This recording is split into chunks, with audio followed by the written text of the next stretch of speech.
Voice में जो सब आपका स्वागत है। आज हमारे बीच में है मदरलैंड वॉइस के चैनल पर श्री कंवलजीत अरोड़ा जी, जो कि honourable additional district and session जज हैं और मेंबर सेक्रेटरी हैं Delhi state legal services authority से। और आज दिल्ली में सबसे बड़ी एक लोक अदालत का आयोजन किया जा रहा है, जिसमें हैरानी की बात यह है कि 1 करोड़ से ज़्यादा पेंडिंग चालान को देखते हुए लोक अदालत का आयोजन अपने आप में और महत्वपूर्ण हो गया है। आज की लोक अदालत के बारे में बताने के लिए मैं कंवलजीत जी का स्वागत करता हूँ। सर, सबसे पहले तो मैं ये जानना चाहूँगा कि लोक अदालत जो समय समय पर आयोजित की जाती है, इसका उद्देश्य क्या है? नमस्ते कौर साहब, सबसे पहले मैं आपको और आपके माध्यम से, आपके चैनल के माध्यम से सारे दर्शकों को नमस्कार करता हूँ, नमन करता हूँ। दिल्ली राज्य विधिक सेवा प्राधिकरण, हम राष्ट्रीय विधिक सेवा प्राधिकरण के तत्वाधान के अंडर हम काम करते हैं और लीगल सर्विसेज अथॉरिटीज़ एक्ट के तहत समय समय पे लोक अदालतों का गठन करना, ये Delhi state legal service authority का काम है, हमारा ऑब्लिगेशन है। और जो हमारी नेशनल या एपेक्स बॉडी है, जिसको हम नालसा बोलते हैं, नालसा साल में 4 डेट्स हमें देती है, जिन डेट्स के ऊपर हम पूरे नेशनल लेवल पे सारे डिस्ट्रिक्ट कोर्ट्स में, सारे हाई कोर्ट्स में, सारे ट्राइब्यूनल्स में लोक अदालत गठित की जाती है। लेकिन हर स्टेट के ऊपर ये ऑब्लिगेशन है कि वो अपने स्टेट के लिए कुछ स्पेशल लोक अदालत भी गठित कर सकती है। तो दिल्ली में हमने ये देखा कि काफ़ी सारे लोगों को अपनी ट्रैफिक चालान को लेके काफ़ी समस्या हो रही थी, काफ़ी टाइम से काफ़ी चालान दिल्ली में पेंडिंग हैं। तो इसके चलते हमने ये डिसाइड किया कि आज यानी 10 अक्टूबर को हम एक स्पेशल लोक अदालत का आयोजन करेंगे, जिसमें सिर्फ ट्रैफिक के चालान लिए जाएंगे। और आपने बिल्कुल ठीक कहा कि पिछले काफ़ी टाइम से, ये जब से कैमरास इंस्टॉल हुए हैं, तो करीब 1 करोड़ के करीब चालान जो है वो वर्चुअल कोर्ट्स में और रेगुलर कोर्ट्स में पेंडिंग है। और इस ट्रैफिक लोक अदालत, जो स्पेशल ट्रैफिक लोक अदालत है, हमने इसमें 30 जून 2020 तक के चालान लिए हैं, उसका डाटाबेस क्रिएट किया है। और सिर्फ वो चालान जो 30 जून 2020 से पहले के हैं, वो इस लोक अदालत में लिए जाएंगे, जिनकी टोटल संख्या 52 लाख के करीब है। जो आपने बताया लोक अदालत का, कि लोक अदालत के अंदर जो चालान आज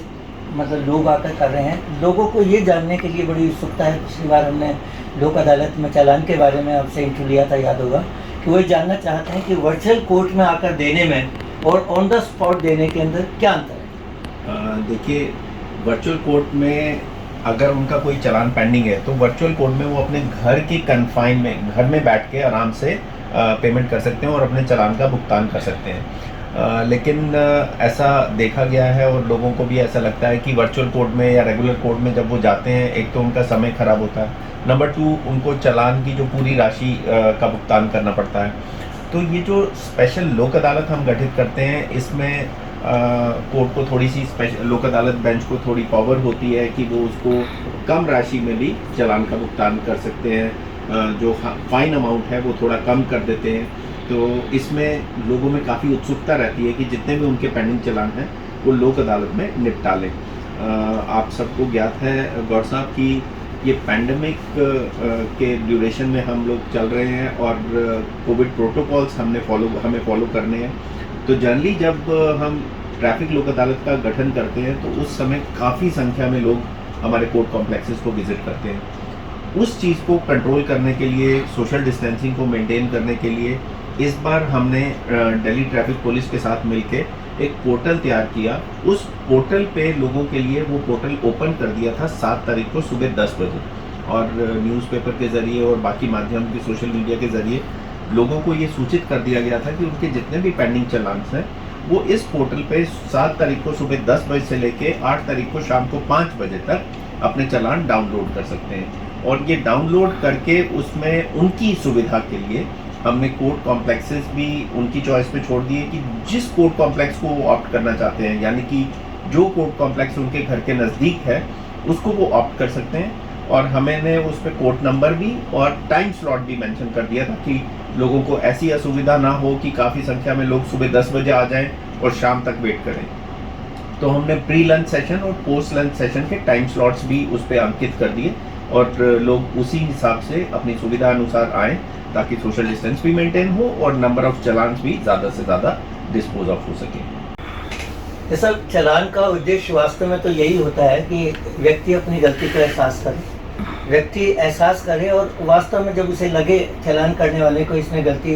एहसास की है तो उस पर एक सॉफ्ट कॉर्नर होगा कि उसके चालान को कम भी कर दे। क्योंकि बहुत से लोग हैं कि चालान करते हैं, चालान करने के बाद एहसास नहीं करते उनकी गलती का है, शायद वो डिजर्व ना करते हो। तो आपको लगता है कि अगर वो कोर्ट में आते हैं और अपनी जेन्युइन समस्या को बताते हैं कि किस हालात में उन्होंने क्रॉस किया, तो क्या इसका कोई उनको बेनिफिट मिलता है? बिल्कुल गौड़ साहब, देखिए ऐसा है कि मेरा ऐसा मानना है, कोई भी समाज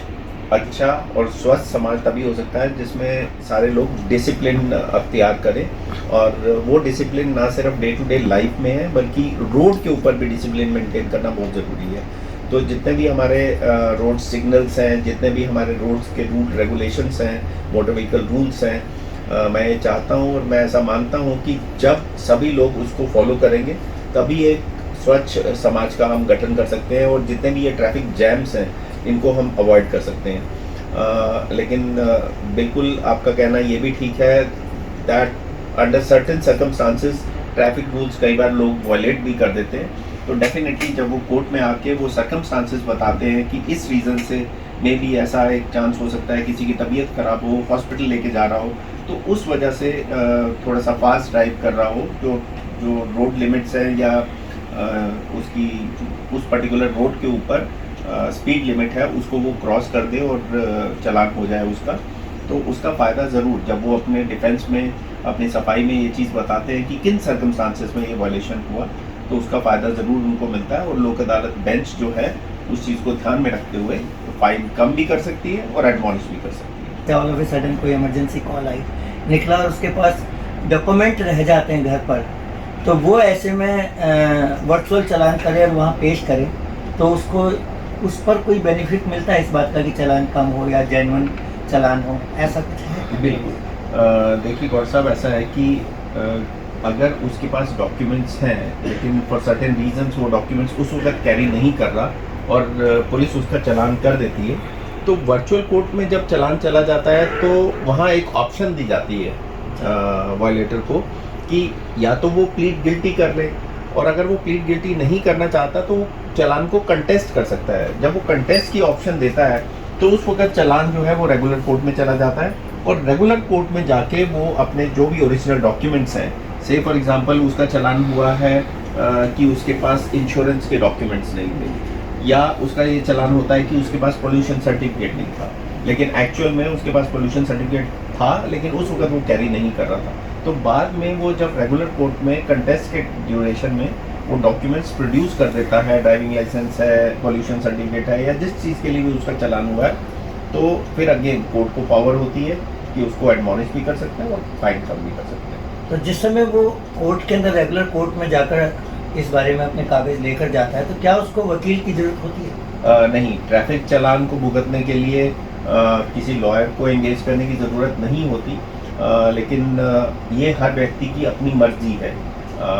अब वो खुद भी अगर स्ट्रेट अवे सीधा कोर्ट में जाके अपने चालान का भुगतान करना चाहे तो बहुत सिंपल सी चीज़ है, वो वहाँ जाके अपने सर्कमस्टांसेस बता सकता है, या प्लीड गिल्टी करना चाहे तो वो प्लीड गिल्टी कर सकता है। लेकिन ऐसे में भी अगर किसी व्यक्ति को ऐसा लगता है कि उसको लॉयर एंगेज करना है तो ये उसका डिस्क्रिशन है, उसकी मर्जी है, वो लॉयर भी एंगेज कर सकता है। एक यहाँ पर कैंपेन का पार्ट बताया था मैंने, काउंटर पे पढ़ा कि सखी स्टॉप जो है स्कीम्स है वो क्या है, और दूसरा ये जो है वोटर आई कार्ड्स बनाने के क्या प्रोविज़न यहाँ पर आज अडॉप्ट किया गया है? देखिए गौड़ साहब, दिल्ली राज्य विधिक सेवा प्राधिकरण के जो मुख्य उद्देश्य है वो ना सिर्फ लोक अदालत को गठन करना है, ना सिर्फ लोगों को कानूनी सहायता उपलब्ध कराना है, बल्कि लोगों को जागरूक भी करना है। तो जहाँ तक ये सखी स्टॉप सेंटर्स हैं, इन सब के ज़रिए जितने भी फीमेल्स हैं उनके जो राइट्स हैं वो हम उनको बताने की कोशिश करते हैं, या जिसके साथ कुछ गलत हो गया वो विक्टिम को एक ही स्पॉट के ऊपर उसके जो भी राइट्स हैं, या जिन भी ऑर्गेनाइजेशन से, जिन भी डिपार्टमेंट से उसको कंसर्न करना है वो सब वहीं पे हो जाता है। दूसरी बात आपने ये कही कि वोटर कार्ड, तो